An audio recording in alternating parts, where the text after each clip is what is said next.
The James Show Podcast. Something's been bothering me since the first second that this ICE shooting happened. And I'm going to play a little chunk of audio, and you see if this also kind of ruffles your feathers or excites your antenna.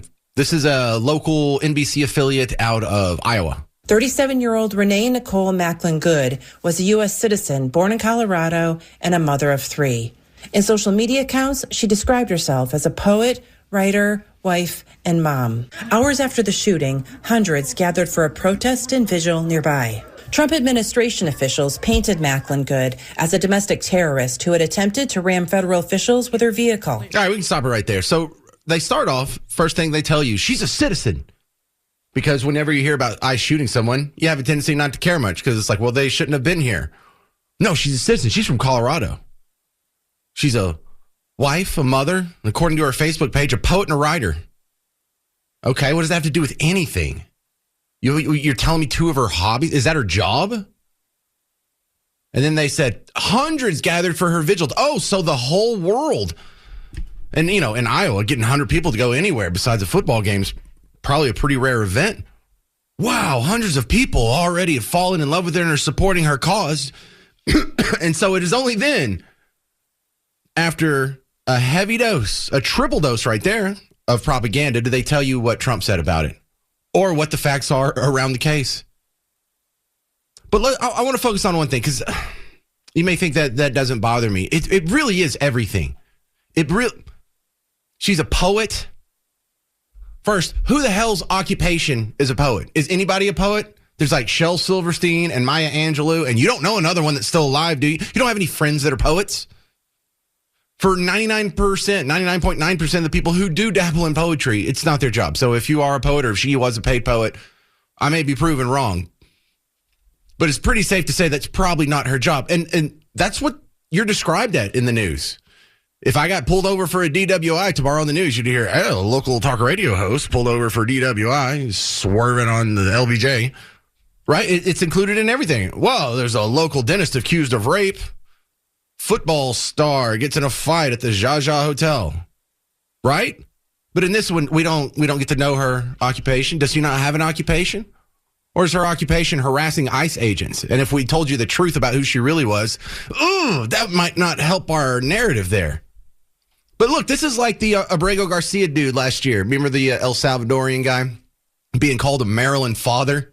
Really? Maryland father? I mean, look, it's technically correct, but the whole point of reporting and journalism is word economy. How much information can you fit into this 8 seconds worth of talking that you have, or these 12 words?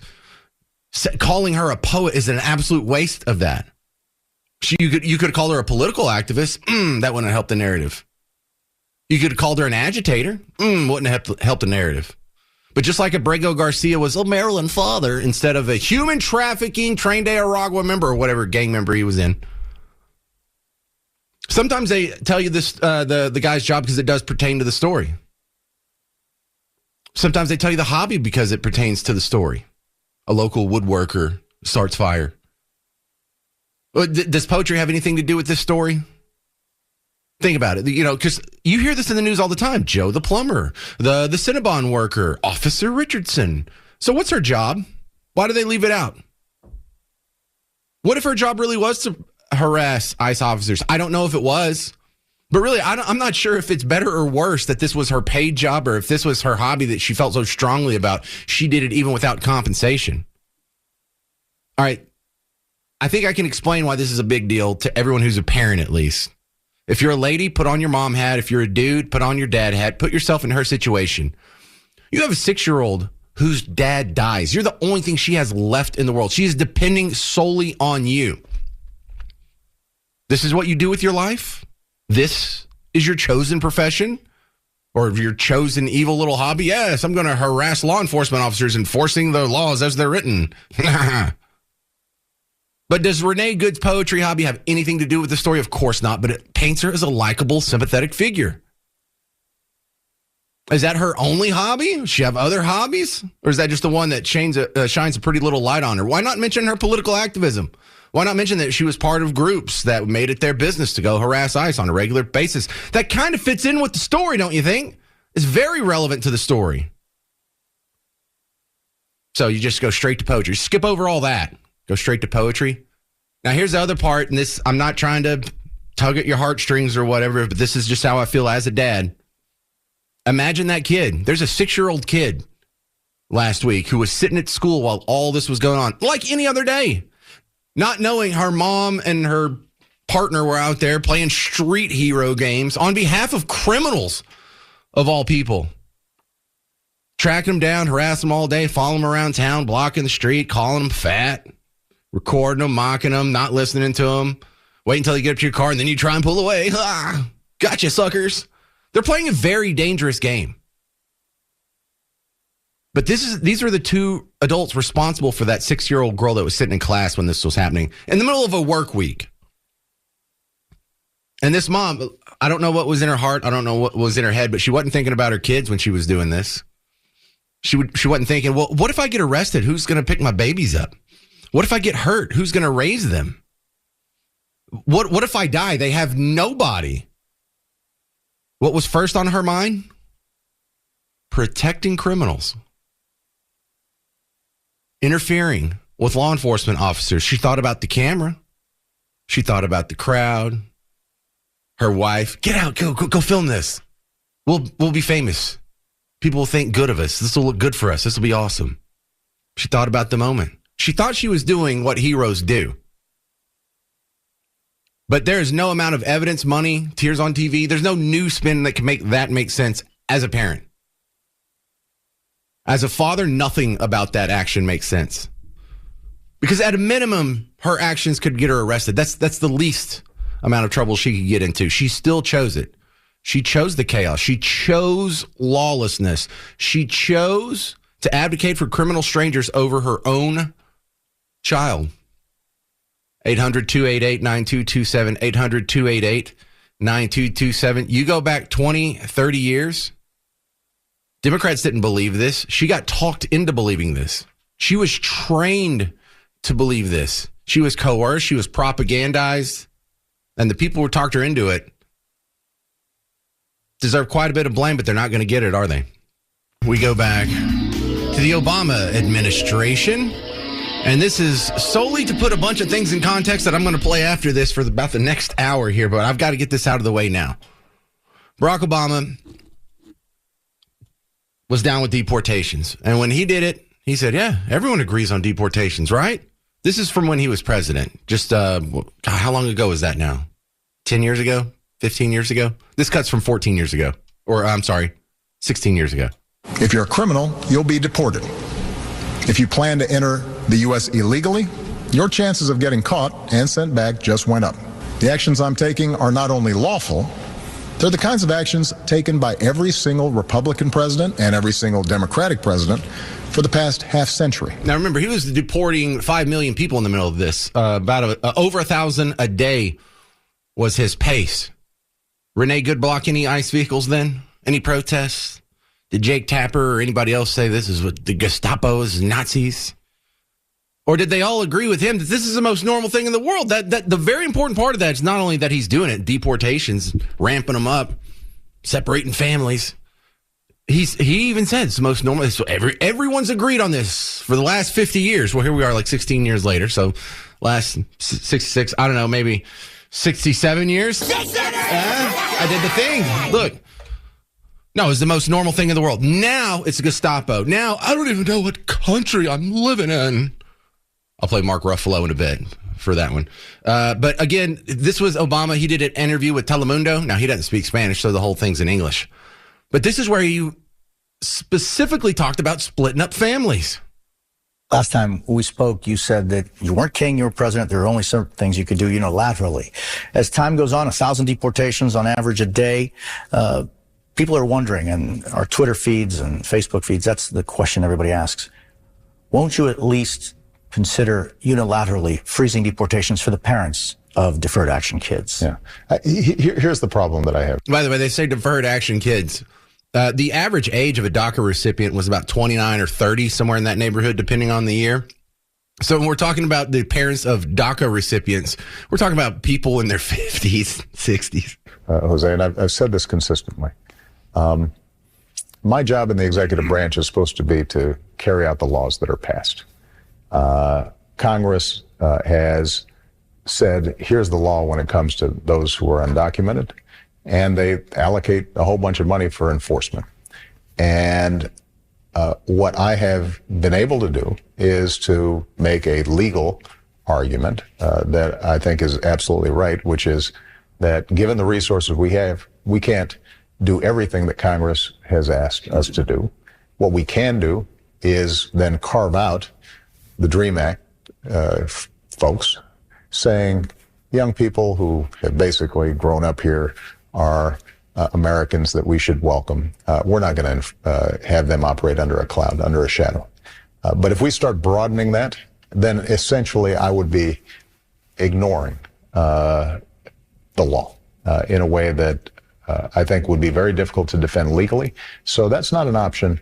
And I do get a little worried that advocates of immigration reform start losing heart and immediately thinking, well, somehow there's an out here. If Congress doesn't act, we'll just have the president sign something and that'll take care of it. And we won't have to worry about it. Wow. Look at that guy. Yes, you call it separating families. I call it enforcing the law as it's written. Don't make me the bad guy. But here's the real kicker. Bill Clinton, all the way back in the 90s, he was a deporter in chief, too. In fact, he started a new deportation program that doubled the amount of deportations the previous Republican president was doing. Anybody call him fascist? Anybody block the roads at any of his deportations? Were ICE literally Gestapo back then? Or was it the most normal thing in the world? All Americans, not only in the states most heavily affected, but in every place in this country, are rightly disturbed by the large numbers of illegal aliens entering our country. Oh, look at that. Illegal aliens entering our country in large numbers is disturbing. And he said everyone agrees on that. Everyone doesn't agree on that now. Team Blue, you have changed. Anyway. The jobs they hold might otherwise be held by citizens or legal immigrants. You mean jobs Americans don't want to do? The public service they use impose burdens on our taxpayers. That's why our administration is... They froze the government. They shut down the government to keep that money flowing. Anyway, continue. Moved aggressively to secure our borders more by hiring a record number of new border guards, by deporting twice as many criminal aliens as ever before, by cracking down on illegal hiring, by barring welfare benefits to illegal aliens. In the budget I will present to you, we will try to do more to speed the deportation of illegal aliens who are arrested for crimes, to better identify illegal aliens in the workplace as recommended by the commission headed by former Congresswoman Barbara Jordan. We are a nation of immigrants, but we are also a nation of laws. It is wrong and ultimately self-defeating for a nation of immigrants to permit the kind of abuse of our immigration laws we have seen in recent years, and we must do more to stop it. Now, what you see right here is both sides of the aisle are standing up in this State of the Union address, and everyone agreed, yeah, we got to do some deporting. I agree. The lady that's partnering with him in Congress to get this taken care of, Barbara Jordan, black Democrat congresswoman from Houston. So the black community used to be all for this. We all used to agree, yeah, they come in here in mass numbers. It's disturbing to see. They take jobs from natives. They use taxpayer-driven services. Martin in Euless, you're on WBAP. I just wanted to say that I think it's interesting and outrageous that the very same people who lied about police officers dying on January 6th are now the very same people who are encouraging, supporting the violence against ICE agents, the doxing, the swatting, and everything else that goes along with it.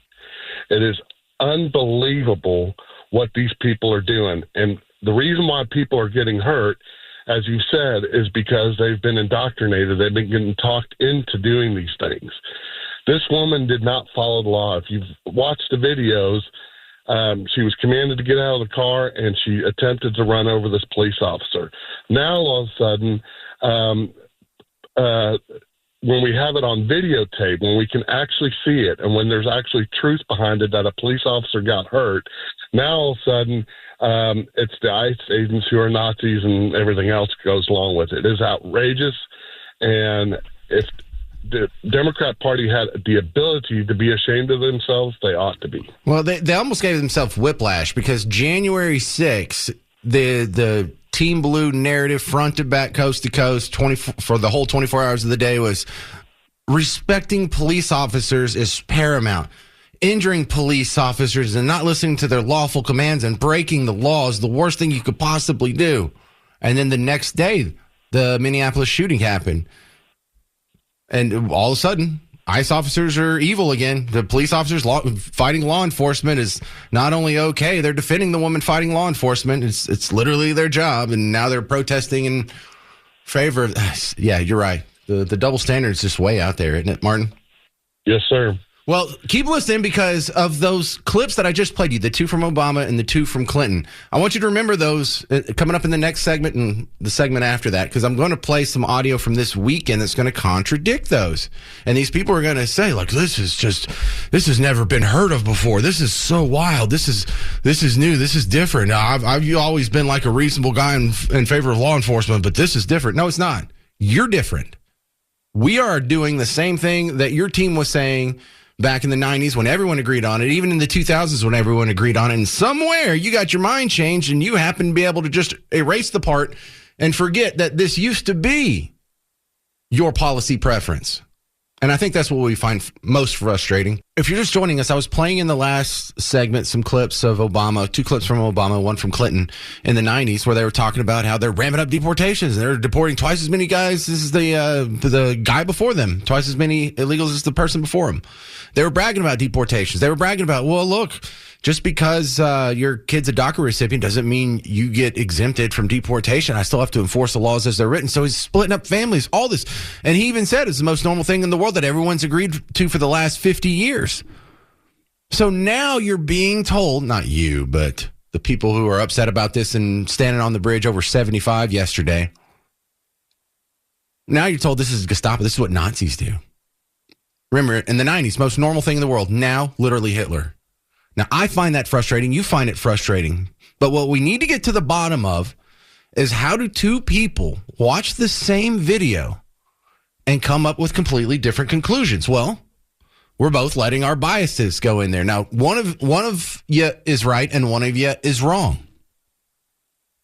But both of you seem to be very sure in your conclusions. So Jack Posobiec was on with Scott Adams this weekend, and he talked about this. I've been trying to find a way to phrase this. Like, how can 2 people watch the same video and come away with different conclusions? And there's the psychoanalysts call this encapsulated psychosis, where you either imagine things that aren't there or you pretend to not see things that are there. But here's like a quick 1 minute sort of breakdown. I think one of the most lasting things that you've taught so many of us, myself obviously included, is the 1 story, 2 movies phenomenon, because that's what we're seeing play out across the entire country right now with this Minneapolis situation. And it almost doesn't matter how many times we go full Zapruder with this Minneapolis video. We say, we've frame by frame and look, and you can see the tire and they just don't see it. And then the mayor will go up and say, she was just trying to get away. That's all it was. And it doesn't matter. 3-minute video, and she's sitting there, she's dancing, she's honking the horn, she's excited, she's so happy. But and I guess, Scott, that was my question for you almost, is do you think that some of the people looking at this stuff, they know about that evidence and they just sort of block it out? Or is it more of this emotional barrier where they say it just sort of doesn't matter? All right, so let me go back to the other big story coming out of Minneapolis right now with all the Somali fraud. There's a guy named Davy Jacks online. He's just some guy on Instagram. And he put a microphone in front of these ICE protesters in Minneapolis, and he asked them about the Somali fraud. Now, you may not be surprised by this, but we need to sort of exercise our brain and understand that there's 2 movies being seen on the same screen right now. How do you feel about the Somali fraud in Minneapolis? I'll be honest, I haven't researched it a lot, but from what it looks like to me is it looks like it's a made-up concept from people trying to smear Governor Walz. I checked into that a little bit, right? There's nothing going on there. There's like this edgelord going around stirring up his mega conservative base, but none of this stuff is rooted in truth and reality. And I think if you just go out, do your own research, like actually do that. Like go and just like look at video evidence, come to a realistic opinion about what's going on in the world. It's a scapegoat, right, for anti-Somali immigration hate. I don't know much about the Somali fraud. Sounds like.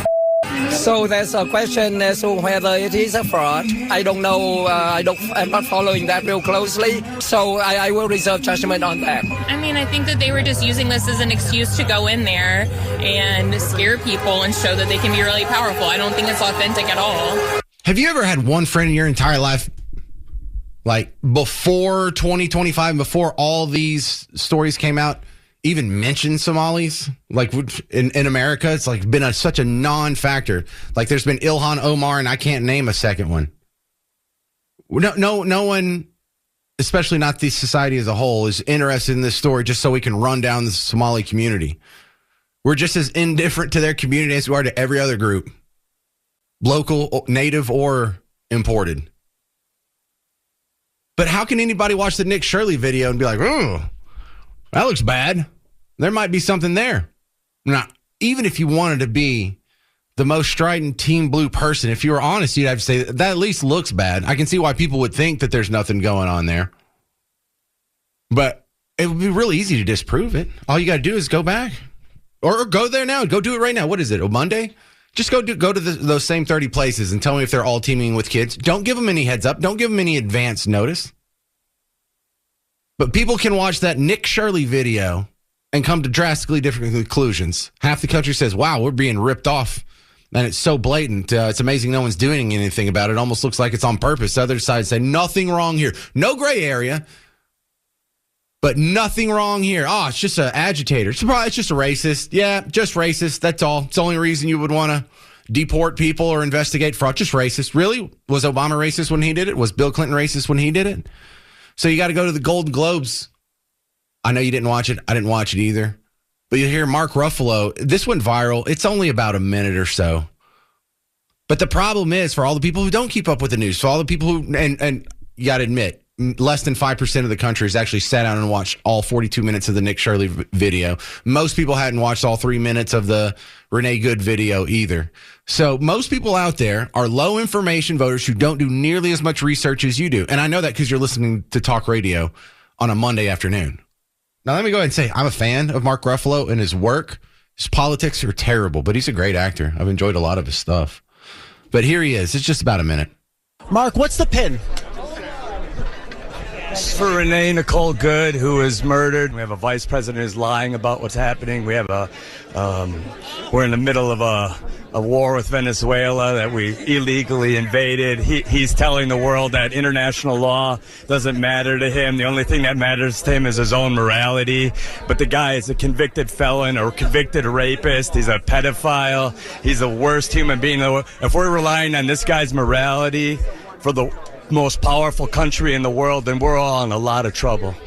So this is for her. This is for the people in the United States who are terrorized and scared today. I know I'm one of them. I love this country, and what I'm seeing here happening is not America. It's just not. Mark, why do you feel that this platform is still useful to spread a message like this? Listen, I want to pretend like this is, I want to be here to celebrate, and I am here to celebrate, and I'm proud to have a Golden Globe nomination. But also, this is not normal anymore. And so I don't know how I could be quiet. And I'm feeling a little sick, so it's hard to BS right now. So yeah, let's go back to that one. What was that one part? Like, this has never happened in America? This isn't America? Buddy, for the most powerful country in the world, then we're all in a lot of trouble. So this is for her. This is for the people in the United States who are terrorized and scared today. I know I'm one of them. I love this country, and what I'm seeing here happening is not America. Oh, yeah. Okay, there it is. What is happening here, what he's seeing now is not America.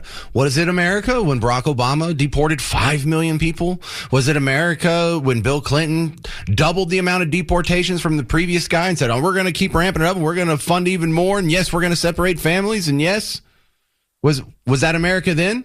Because Barack Obama also said, you know what, this was the most, everyone agrees, for the last 50 years. If you're a criminal, you'll be deported. If you plan to enter the U.S. illegally, your chances of getting caught and sent back just went up. The actions I'm taking are not only lawful, they're the kinds of actions taken by every single Republican president and every single Democratic president for the past half century. Every single Republican president, every single Democrat president for the last half century. That's what the guy 2 presidents ago said. But now, this isn't America. This is why we're all scared. Did you hear his voice trembling? You're not scared. You're the Incredible Hulk. What are you? No, I'm just kidding. But you're not scared. You have no threats on your life. You live a life of comfort and ease and safety that was unimaginable to kings up until 100 years ago. You're not scared. There's no roving bands of people in MAGA hats committing crimes. There's no roving bands of Trump supporters that are blocking highways as we speak. They don't set things on fire. They don't loot buildings. They don't firebomb Tesla dealerships. No, you're in the safe crowd because we're the civilized group. You have nothing to be scared of. Unless you're actively going to where law enforcement officers are trying to enforce the law in an active raid, maybe then you should be a little concerned for your safety. But that is, I don't know. I mean, it's kind of par for the course. We kind of expect it, but it's still kind of shocking to hear. Because now the takeaway is always, Team Red, that's so evil. No matter what the situation is, no matter, even if it was something that you were doing 20 years ago and 30 years ago, and y'all all agreed this is what everyone did, going back at least half a century. Now it's like, I don't even recognize America with deportations. Stop it, Mark. It's embarrassing, but it's also influential. All right, hey, coming up, we're doing the Park Report this Thursday. Yeah, buddy, we are going to go to the Omni Fort Worth Hotel. And I'm going to do a live show to begin with, and then I'm going to hang out for a couple hours after that for a little bit of a happy hour time, because they're not going to let me drink during the show. So if I'm going to get any actual pouring done, it's going to have to be afterwards. So come hang out. We'll have a drink. You'll get to meet me, judge me based on my appearance. It's at a nice, safe place downtown where you don't have to be scared. Someone's going to enforce the law. As it's written, it's so scary to enforce the law. No, it'll be fine. We're going to have a good time. And the place is called Whiskey and Rye. That's the bar downstairs from the Omni Fort Worth Hotel. And if you don't know where it's at, across the street from the Fort Worth Convention Center. If you still don't know, ask your phone.